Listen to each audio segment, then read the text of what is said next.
bonjour à toutes et à tous. Moi, je suis ravi de revenir ici à Saint-Étienne. Alors, je n'ai pas compté tous les défis autonomie auxquels j'ai participé. En tout cas, c'est avec la troisième étiquette que je me présente devant vous en tant que donc, directeur général adjoint du groupe Clésia.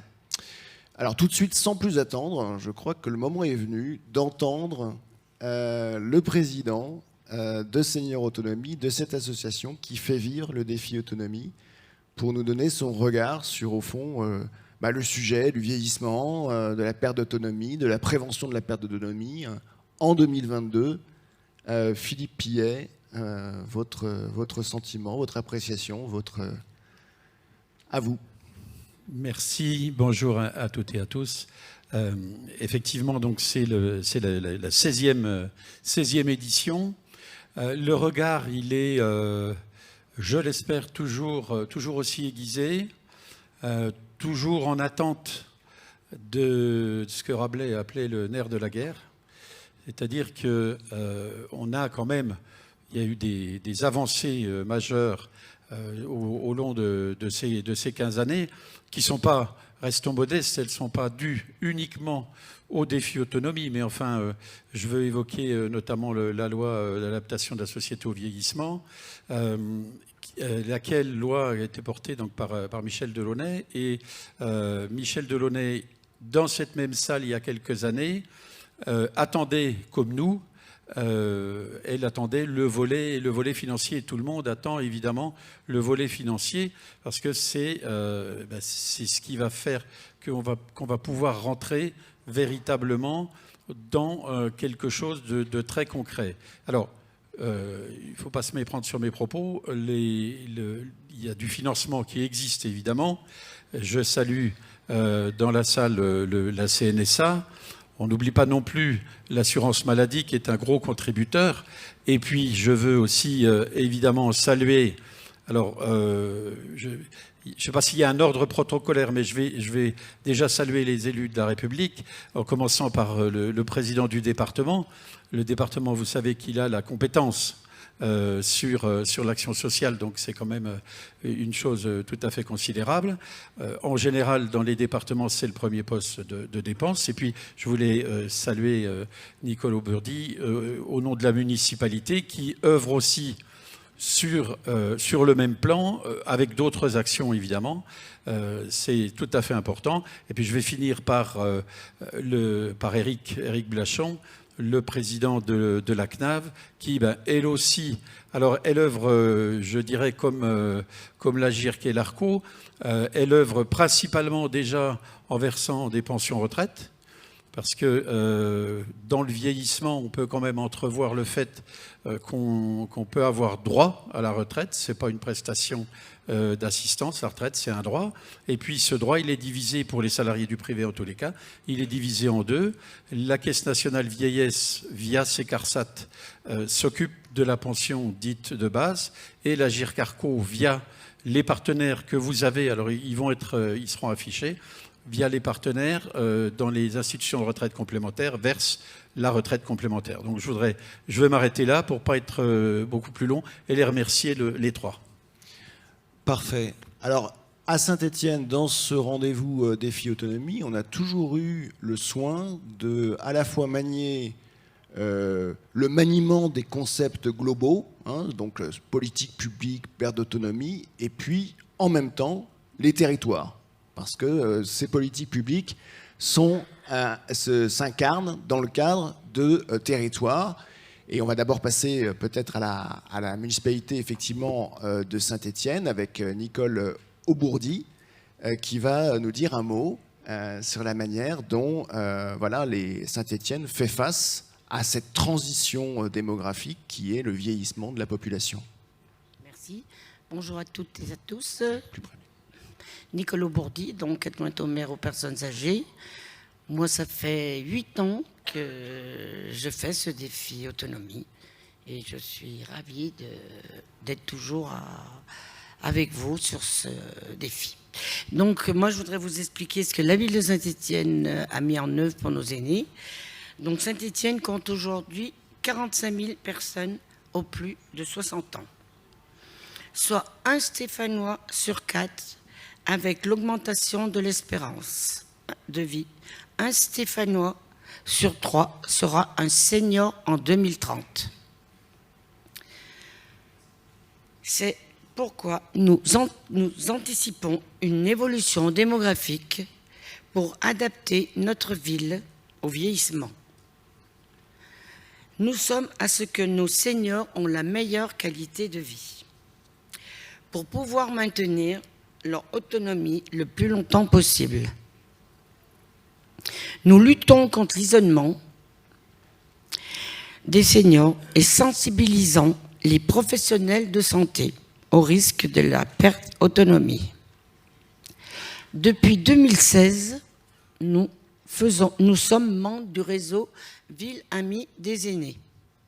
Cela nous offre un cadre de travail où nous partageons nos différentes expériences et nous valorisons les démarches locales innovantes en faveur des seniors. Une spécificité stéphanoise est mise en place de commissions de bien vieillir dans les quartiers de notre ville, des lieux d'échange en lien avec l'OSPA, Office stéphanois pour les aînés. Elle rassemble les riverains, les associations, les professionnels de santé, bénévoles, différentes institutions, pour établir ensemble des propositions à des actions de terrain. Puis à Saint-Étienne, nous avons fait le conseil consultatif des seniors, fait un travail particulièrement intéressant, un lieu d'échange et de réflexion. Il se réunit régulièrement et force de propositions sur de nombreuses thématiques que rencontrent les seniors dans leur vie quotidienne. Beaucoup d'idées en émergeant et il nous paraîtrait vraiment intéressant que l'exemple stéphanois soit repris par d'autres communes. Donc, notre réseau de Ville Amie des aînés, c'est un réseau où nous avons 219 adhérents. Et là, nous sommes en train de valider 39 villes supplémentaires. Donc voilà, je pense que je vous ai tout dit, mais nous travaillons vraiment pour nos seniors, nos aînés et les gens qui sont isolés surtout. Merci. Donc effectivement, c'est des thématiques qui sont très larges, très vastes. Hein. C'est l'habitat, c'est le transport, c'est la mobilité. C'est l'espace extérieur du bâtiment, l'information et communication, le lien social et solidarité, autonomie, services de soins, culture et loisirs, participation citoyenne et emploi. Voilà, donc des thématiques très diverses, mais qui montrent bien la complexité de ces chantiers. Voilà. Pour faire face au vieillissement de la population, à l'avancée en âge de la population. Alors on va élargir le périmètre géographique. On va passer de Saint-Étienne au département de la Loire, Monsieur le Président. Et c'est à vous de nous dire quelques mots sur le sujet. Et ça marche. Oui. Bonjour à toutes et à tous. Il y a quelque temps, j'étais à Saint-Just-en-Chevalet, au pôle social.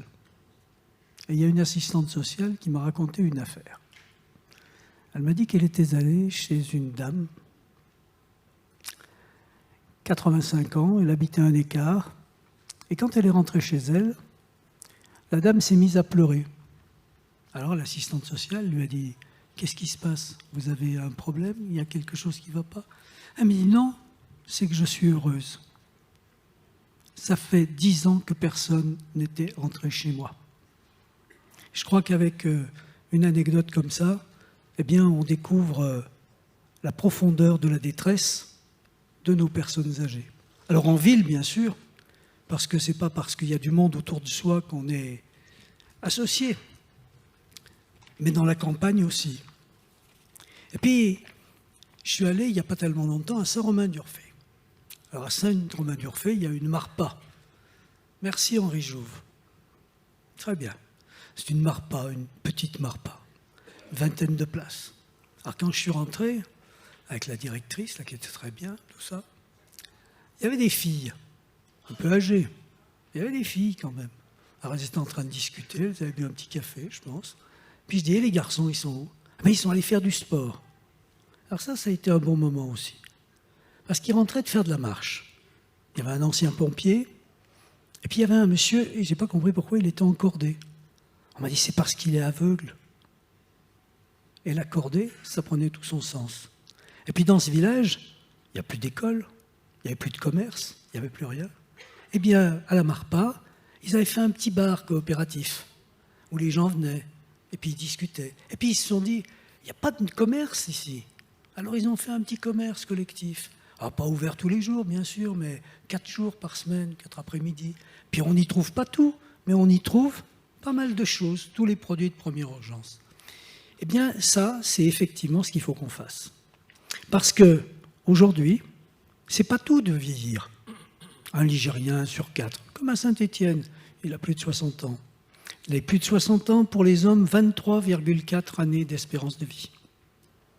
Et pour les femmes, grosse injustice qu'il faudrait songer à réparer, 27,3. Il faut quand même, messieurs, qu'on fasse l'effort pour vieillir autant qu'elles. Hein, bon. Et tout ça, ça veut dire que, effectivement, il y a un problème de masse aujourd'hui.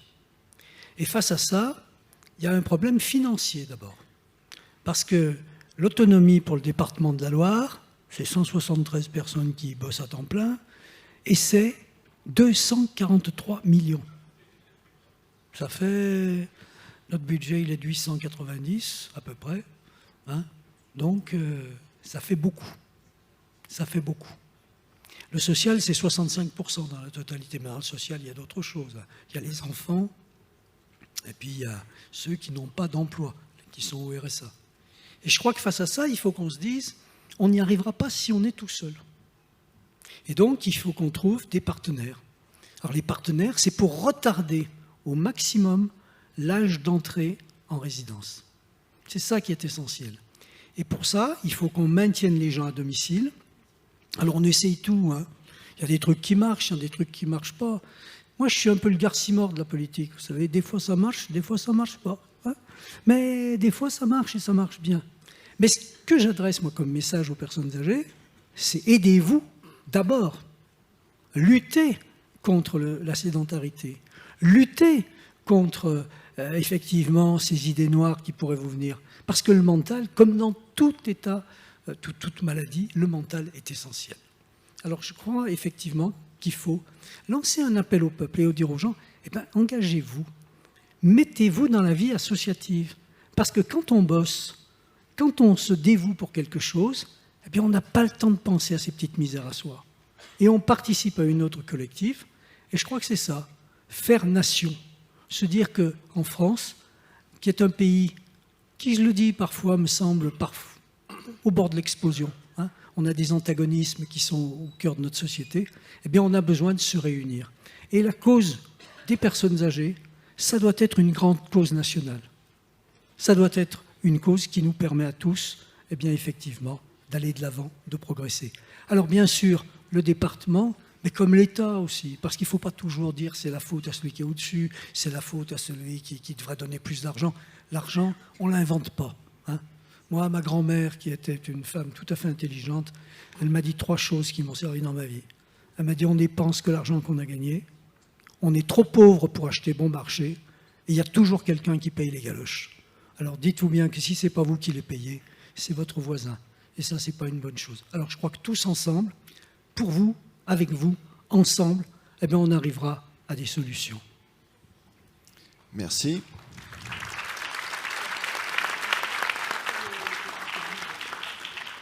Alors la CNAV dans tout ça, Caisse nationale d'assurance vieillesse, régime général, régime de base, des salariés du privé. Monsieur le Président. Oui.